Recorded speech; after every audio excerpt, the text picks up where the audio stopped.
Hello boys and girls, this is Mr. N. I hope everybody's doing well. Today we want to talk about Project 4.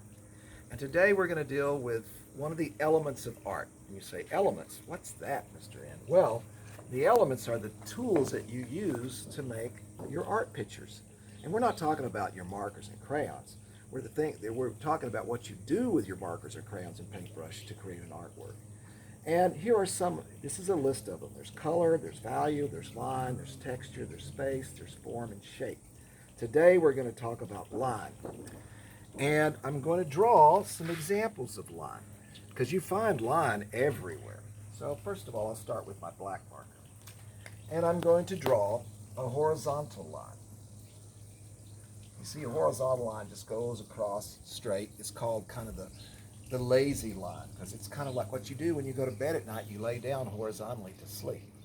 The next line, and we'll do this one with the purple, is the vertical line, which goes straight up, or that's blue, goes straight up and down. Straight up and down. When you stand tall, straight up and down. That's a vertical line. And then there's the line that we call the movement line, which goes like this. It can't make up its mind whether it wants to stand up or lay down.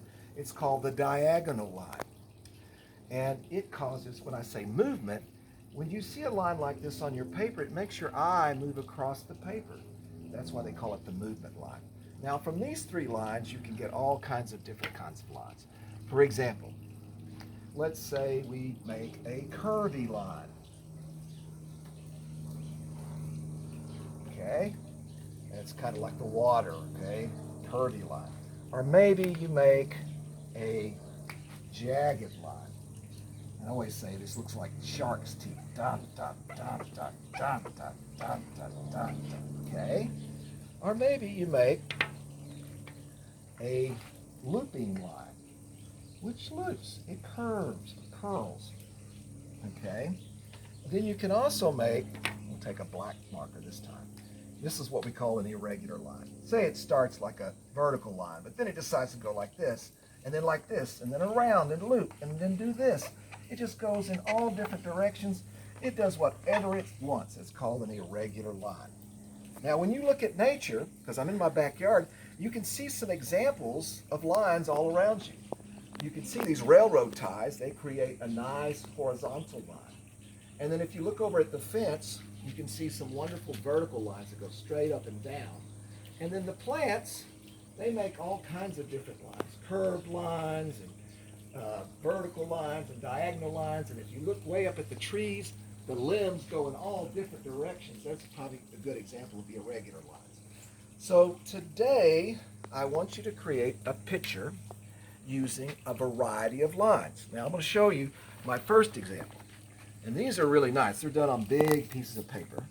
And these incorporate, here's curved lines, diagonal lines, you know, up and down lines, like right here, a vertical line. And then they use all different colors. They use their markers and their crayons to create both of these. It's really wonderful designs. Now I'm going to show you another one. And this person's pretty ambitious. And this was done with construction paper. And you can see all the different varieties of lines. You can see this jagged line, a diagonal line, you can see a curved line, you can see a vertical line, you know, there's a horizontal line, and they're thick and thin, they're all different thicknesses, so you can do that too. Now I'm going to show you some examples on some smaller paper. Here's a nice example of just doing a crazy line design with just the lines. It doesn't look like anything, but it has all the examples of the lines. You can just do something like that. But maybe you say, and I always say, be creative and use your imagination. You say, Mr. N, I want to create something with my lines. So I created this guy, he's walking, and then there's a tree, and I've used all these different line types to show you to create this picture. Now it's black and white, and you certainly can color it too. And here's another one. This one's kind of funny. I always consider this the big monster, the lion monster, and he's going through to destroy the city. Hopefully not. And there's the city with the vertical and horizontal lines, jagged lines, diagonal lines, curved lines, using all the different lines that you possibly can. It's here, black and white. Now I'm going to show you another one. This is using color. This is a face. And they used all the varieties of line types for their hair and they put them all over the paper. Really nice. They created a face out of this line drawing. And then this last one right here, it is a flower pot, but they used all the different lines. So you can make your picture look like something, okay? Now there's one thing that, oh, and I'm going to show you the last one. I went around my backyard and I picked up, and my cameraman will show you on the table, I picked up a bunch of branches and things that I found on the ground, grass and stuff, and I put them down on the paper to create, because they all look like lines. And I created this composition using all these different lines. You could do that too if you wanted to. If you want to get in your backyard, and, or maybe you have some string at home and you want to put it on there, you could do that and take a picture of it and send it to me. Now this is what I don't want you to do. And you see I got a big red X, no. Because this is not really a variety of lines. It's just a bunch of scribble scrabble. Because sometimes when I tell students to do this, they think, oh, I can do scribble, but that's using only one line type. You want to use a variety of lines, okay? So don't forget that. And of course, don't forget, if you draw something, you know, you can always add detail. Make it a little bit more interesting. Colors and markers. I've got my markers and my crayons. If you've got watercolors at home and you want to use them, by all means, you can use them too. But this, you can get by using just these two and have a wonderful design, okay?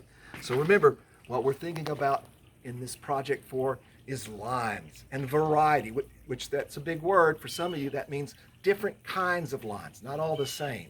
You know, straight up and down, horizontal, diagonal, irregular, where you're going in all different directions. So have fun with it, boys and girls, okay? So be safe, and I look forward to seeing your assignments. And keep up the good work. Thank you.